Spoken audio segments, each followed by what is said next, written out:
She looked at me mid-arument and said, "Let's be honest. You need me more than I need you. So, if you don't behave properly, I will replace you." I said, "Nothing." Next day, I canceled her phone, car payment, health insurance, everything under my name. She called from a friend's phone panicking. I said, "Find your replacement," and hung up. Hey viewers, before we get into the video, make sure to subscribe and hit the like button if you want more stories like this. And if you've got a story of your own, send it my way. My contact info is in the description below. I'd love to feature it in an upcoming video. Thanks. I'm sitting in my new living room right now. It's quiet. No reality TV blasting at full volume. No pile of Sephora bags clogging up the hallway. No tension so thick it feels suffocating. For the first time in 3 years, my bank account is growing instead of bleeding out, and my resting heart rate has dropped by about 10 beats per minute. But to understand how I got here, and the absolute nuclear demolition I had to carry out to find this peace, you need to understand the dynamic between me, 29M, and my ex, Vanessa, 27. I am a software engineer. I do well. I'm not buying private jets, but I earn enough that I don't really check grocery prices. I grew up with nothing, so financial security is my love language. When I love someone, I want to make their life easier. I want to lift the weight off their shoulders. Vanessa was decorative. That sounds harsh, but looking back, that's exactly how she saw herself. She was an aspiring lifestyle influencer, which in our relationship meant she posted pictures of the dinners I paid for, the vacations I funded, and the apartment I rented, captioned with things like #bossbabe and #self-made. At first, I didn't mind. I loved her. She was charismatic, stunning, and when things were good, she made me feel like a king. I fell straight into the provider trap. I took pride in covering everything. I paid the rent on our luxury 2-bedroom downtown. I added her to my premium health insurance because she didn't have any. When her old Honda died, I didn't help fix it. I leased her a brand new Mercedes C-Class because she said she needed it for her image. And here's the crucial detail. I put the lease in my name because her credit score was in the low 500s. I added her as an authorized driver. I put her on my phone plan, unlimited everything, and gave her a supplementary credit card for emergencies and household expenses. Over 2 years, household expenses slowly turned into Vanessa's wardrobe and spa treatments. Whenever I brought it up, she'd flip it on me. "I'm building a brand. You have to spend money to make money. Why are you being so cheap? You make plenty." If I pushed harder, she'd withhold affection. She'd go cold. She'd make me feel like I was some stingy accountant trying to clip the wings of a beautiful butterfly. So, like an idiot, I'd apologize. I'd smooth it over. I'd pay the bill. I taught her that her presence was worth more than my labor. I created a monster. The shift from ungrateful to outright hostile started about 6 months ago. She stopped saying thank you. She began criticizing my job. "It's so boring. You just stare at screens all day." My clothes. "You dress like a dad." My hobbies. She stopped treating me like a partner and started treating me like an employee who wasn't meeting expectations. The breaking point was last Tuesday. I had just finished a brutal 60-hour week. I was exhausted. I walked into the apartment and tripped over a stack of designer boot boxes in the entryway. My phone buzzed, a $3,200 charge on the supplementary card. I walked into the living room. Vanessa was on the couch, face mask on, scrolling through TikTok. She didn't look up. "Hey," I said, keeping my voice steady. "What's with the boots?" We talked about the credit card limit. She let out a long, exaggerated sigh, like I was a toddler asking for a cookie before dinner. Finally, she looked up, irritation written all over her face. They were on sale, and I need them for the Aspen trip next month. "We aren't going to Aspen, Vanessa. I'm working." "No, you're working," she corrected. "I'm going with Sarah and the girls.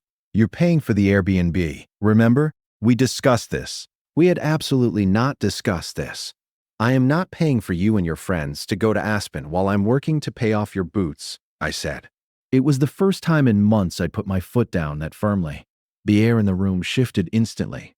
She sat up, peeling off the face mask. Her eyes went cold. This wasn't the usual pouty Vanessa. This was something darker. "Excuse me," she said. "You heard me. The spending stops. The trip stops. You need to contribute, Vanessa. I'm not an ATM. If you want to go to Aspen, get a job and pay for it." She laughed, a dry, humorless sound. Then she stood and walked toward me, stopping just inside my personal space.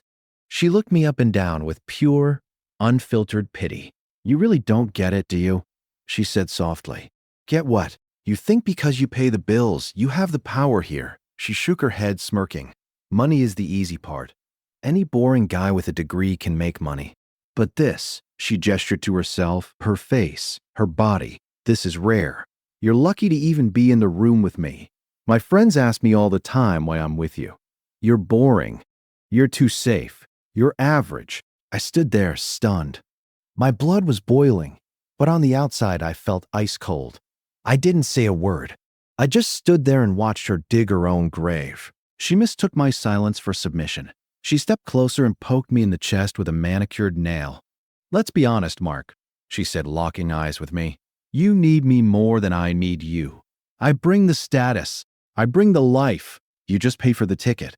So if you don't behave properly, I will replace you." She let the words hang there. "There are 10 guys in my DMs right now who would kill to pay for that Aspen trip," she added. "Remember that next time you want to lecture me about boots." I stared at her, waiting for the anger to rise. I expected to feel the urge to yell, to argue, to list every single thing I'd done for her. But it never came. Instead, a strange, steady clarity washed over me. It felt like a breaker flipped in my brain. The love didn't fade, it evaporated. The attraction didn't wane, it turned to dust. I looked at her and didn't see my girlfriend. I saw a liability, a bad investment, a squatter. She read my silence as defeat. She smirked, patted my cheek in a condescending gesture, and turned back toward the couch. "I'm ordering sushi," she tossed over her shoulder. "Don't worry, I'll put it on the card." "Okay," I replied. My voice was flat, steady. I walked past her, went into the bedroom, and closed the door. I didn't sleep. I lay there staring at the ceiling, listening to her laugh on the phone with her friends in the other room. She was probably telling them how she'd put me in my place, how she'd secured the Aspen trip, how I was wrapped around her finger. She had told me she could replace me. She had explicitly defined our relationship as transactional. I pay. She provides the privilege of her company. Fine, I thought. If it's a transaction, then I can terminate the contract. I waited until 2 a.m., certain she was asleep. Then I got up and quietly walked into the living room. Her purse sat on the counter. I opened it and took the spare key to the Mercedes, the one I paid $780 a month for, and slipped it into my pocket. Then I sat down at my laptop and opened a spreadsheet. This wasn't rage. It was cold, meticulous precision, the mindset of a forensic accountant.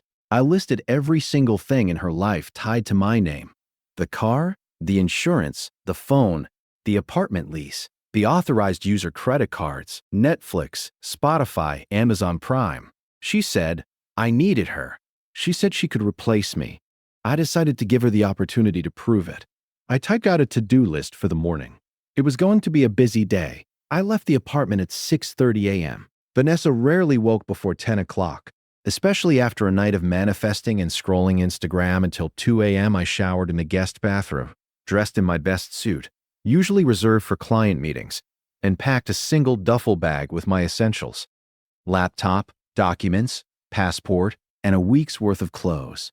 In the parking garage, my modest sedan sat beside the white Mercedes C300 I leased for her. Under the fluorescent lights, it looked sleek and polished. I pulled the spare key from my pocket, unlocked it, and got inside. It smelled like vanilla perfume and entitlement. I wasn't stealing it. You can't steal your own car. My name was the only one on the lease. I drove it out of the garage and across town to my office building, which has secure badge access underground parking. I parked it in a corner spot on the lowest level, locked it, and walked away, a step one complete, asset secured. I stopped at a coffee shop near my office, ordered a black coffee, and opened my laptop. It was 7:15 a.m. The administrative slaughter began. First, the credit cards. I logged. Into my Amex portal. Authorized user, Vanessa. I clicked Remove Cardholder. "Are you sure?" the screen asked. "Yes. Status canceled." I repeated the process for the visa. Next, the digital subscriptions. I changed the Netflix password, which logged out all devices. Then I did the same for Spotify, Hulu and Amazon Prime. Petty maybe. But she said she brought the life and I just paid for the ticket. I figured she could handle her own entertainment now. Then the phone. I logged into Verizon. I didn't cancel the line outright. That takes time. Instead, I selected suspend service for her device. Reason for suspension: device lost or stolen, effective immediately. Finally, the nuclear option. The apartment. I waited until 9 a.m. when the leasing office opened. I walked in and sat down with the property manager, a nice woman named Brenda who had watched me pay the rent on time for 2 years. "Hey Mark, everything okay?" she asked. "I need to break the lease, Brenda." She looked surprised. "Oh, you guys have 6 months left. The penalty is pretty steep. 2 months rent plus forfeiting the deposit. 2 months rent was $6,400. A lot of money. But compared to the cost of staying with someone who despised me, it was a bargain. "I'll write the check right now," I said. "I'm moving out today. I understand Vanessa is still in the unit. I'm removing my name from the renewal. Since I'm the only one who meets the 3x income requirement, I'm guessing she'll need to requalify or vacate in 30 days. Brenda paused. She knew Vanessa. She knew Vanessa. She knew Vanessa didn't have income. "Yeah, if you take your name off, she has to reapply solo. If she can't show proof of income, we have to issue a notice to vacate. Are you sure you want to do this?" I've never been more sure of anything. I wrote the check. I signed the papers. I was officially homeless. $6,000 and completely free. I went to my office, turned off my phone, and got to work. For the first time in months, I had a productive morning. I coded for 3 straight hours without a single interruption, asking me to PayPal someone money for a juice cleanse. I turned my phone back on at 11:45 a.m. The screen lit up like a slot machine. 14 missed calls. Vanessa, 22 text messages. Vanessa. I didn't read them all, but the preview text told the story of her morning in chronological order. 10:15 a.m. Where is the car? It's gone. Did you take it to the wash? 10:20 a.m. Mark, answer me. The car is stolen. I'm calling the police. 10:30 a.m. Why is my card declined? I'm at Starbucks, and it's embarrassing. 10:45 a.m. Mark, pick up, my phone isn't making calls. I'm on Wi-Fi. WTF is happening? 11 a.m. I swear to God, if you're doing this because of what I said last night, you are psychotic. Then my phone rang again. Unknown number. I knew who it was. She'd borrowed someone's phone. Probably Sarah's, her best friend and enabler who lived in the complex. I took a slow breath. I didn't feel angry. I felt like a customer service rep handling a difficult client for the last time. "Hello, are you insane?" she screamed. Her voice was so loud I had to pull the phone away from my ear. She was hyperventilating. "Mark, where's my car? Why is my phone off? I tried to buy coffee and my card didn't work. I'm standing here with Sarah and I look like an idiot." "Calm down," I said, my voice dangerously low. "Don't tell me to calm down. You stole my car. I'm calling the cops." "It's not your car, Vanessa. It's my car. My name is on the lease. I repossessed it. It's safe." There was stunned silence. "You took the car. How am I supposed to get to my nail appointment?" "Take an Uber." "Oh wait, you can't. The credit card is canceled too. You can sell. The cards?" Her voice cracked. The anger was turning into fear. "Mark, stop it. This isn't funny. You're punishing me. This is abuse. You can't just cut me off. I have needs." "You have needs?" I repeated. "I thought you said I needed you." I was mad. "I didn't mean it like that. You were very specific, Vanessa. You said, and I quote, 'Let's be honest, you need me more than I need you.' You said you bring the status and I just pay for the ticket. You also said, I cut in, that if I didn't behave properly, you would replace me. Do you remember that? Mark, please, I'm sorry." "Okay, just turn the phone back on.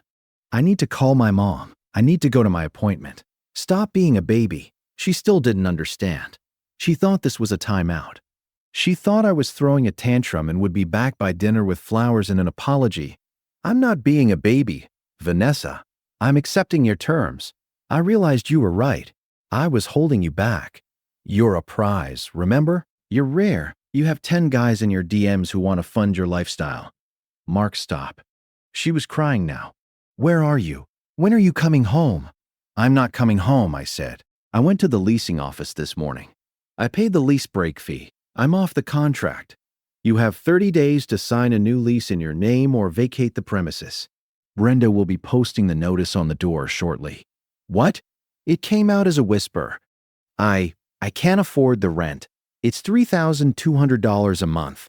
I know. But you said I was boring and average.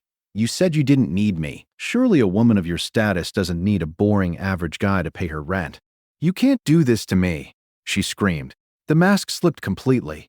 The boss babe was gone, replaced by a terrified child who realized the adults had left the room. You can't leave me with nothing. What am I supposed to do? I looked out the window of my office. The city seemed brighter. The weight on my chest was gone. You told me you would replace me, I said, my voice flat and final. I'm just giving you a head start. Find your replacement, Vanessa. I hung up. Then I blocked the number. I blocked Sarah's number. I blocked her Instagram, her TikTok, and her email. I stared at my phone for a moment, waiting for the guilt. It never came. The silence that followed was the most expensive thing I'd ever bought, and it was worth every penny. I spent the next 2 weeks in a long-stay hotel while I searched for a new place. I expected to feel lonely. I expected to miss her. Instead, it felt like I'd taken off a backpack filled with bricks that I'd been carrying for 2 years. My phone battery lasted all day. My credit card statement was boringly low. I slept 8 hours a night. But the storm wasn't completely over.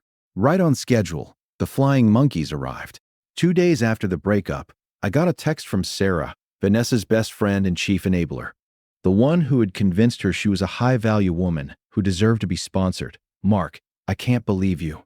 You left her with nothing. She's at her parents' house crying her eyes out. You're a narcissist and a financial abuser. How can you sleep at night knowing you ruined her life? I read the message while eating a steak dinner I'd paid for with the money that usually went toward Vanessa's hair extensions. I didn't get angry. I just responded with facts. Me, I didn't ruin her life, Sarah. I just stopped paying for it. She told me she could replace me easily because I was just a wallet. I'm simply giving her the chance to prove herself right. Mark, she was just mad. You know she can't pay that rent alone. Then maybe she shouldn't have bitten the hand that was signing the checks. Good luck, Sarah. I blocked her. Over tea. The next few months, the full picture of Vanessa's replacement strategy filtered back to me through mutual acquaintances. The 10 guys in her DMs turned out to be exactly what I thought. Guys who wanted to sleep with her, not guys who wanted to cover a $3,200 lease. When she reached out for help, they ghosted. The sugar daddy types she thought she could land weren't interested in a 27-year-old with baggage and debt. They wanted 21-year-olds with zero expectations. She couldn't requalify for the apartment. At the end of the 30 days, she was evicted. She moved back in with her parents in the suburbs, a fate worse than death for an influencer. Her Instagram went quiet. It's hard to post #luxury life content from your childhood bedroom with a boy band poster still on the wall. Meanwhile, I thrived. I took the money I was saving, about $4,000 a month, and invested it. I hit the gym, not to get her back, but to get myself back. I reconnected with friends I'd neglected because Vanessa didn't like them. I started dating again, cautiously. I met a woman named Elena. She's a nurse. On our first date, she reached for the check. I almost cried. I paid, obviously, but the gesture alone healed something in me. 6 months later, I ran into Vanessa. It was a Sunday morning. I was at an upscale grocery store picking up wine for a dinner party I was hosting. I turned into the pasta aisle, and there she was. She looked different, still beautiful. Genetics don't disappear in 6 months, but the shine was gone. Her hair wasn't done. No designer boots, just generic sneakers. She looked tired. In her basket, a frozen dinner and a bottle of cheap Pinot Grigio. She saw me and froze. Then she quickly tried to fix her hair, straightening her posture, the old reflex. Mark, she said, breathless, trying to sound surprised and delighted. Hey, Vanessa, I replied calmly. My heart rate didn't even spike. I felt nothing. No anger, no love, just indifference. Wow, she said, looking me up and down. I was wearing a fitted polo and looked fitter than I had in years. You look really good. Thanks. Life's been good. She shifted her weight and gave me that look. The one that used to make me apologize for things I hadn't done. I miss you. You know, I've been thinking about us a lot. I just looked at her. I know I said some crazy things, she continued, stepping closer into my personal space. I was just stressed. I realize I took you for granted. The guys out there, they're trash. They don't treat me like you did. She reached out and lightly touched my arm. Maybe we could get coffee, catch up. I've grown a lot. I looked at her hand on my arm, then back into her eyes. I saw the calculation. She didn't miss me. She missed the Mercedes. She missed the apartment. She missed the safety. She tried to find a replacement, realized the market value. For entitled princess had crashed and was circling back to her safety school. I gently stepped back, breaking contact. I don't think that's a good idea, Vanessa, I said. Her face fell. Why? You're still mad. Come on, Mark. You know we were good together. You need someone who challenges you. I laughed. A short, genuine chuckle. That's the thing, I said, steady and clear. You were right that night. You said I needed you. Her eyes lit up. She thought she had me. See, I knew it. I needed you to show me exactly what I shouldn't tolerate, I corrected. You taught me that my value isn't just my wallet. And once I learned that, I realized I didn't need you at all. Her smile disappeared. I found a replacement, Vanessa, I said, gesturing vaguely to my life, my peace, my reality. And she doesn't cost me my self-respect. I grabbed the bottle of wine I needed from the shelf beside her. Good luck with the brand, I said. I walked toward the checkout without looking back. I didn't need to. I knew exactly what she looked like standing there alone in the pasta aisle. Realizing the boring guy she tried to discard was the only one who had ever truly valued her, and she traded him for a fantasy that never existed. I paid for my groceries and stepped down into the sun. Thanks for watching. Make sure to subscribe to the channel and hit the like button. What do you think about this story? Share your thoughts in the comments.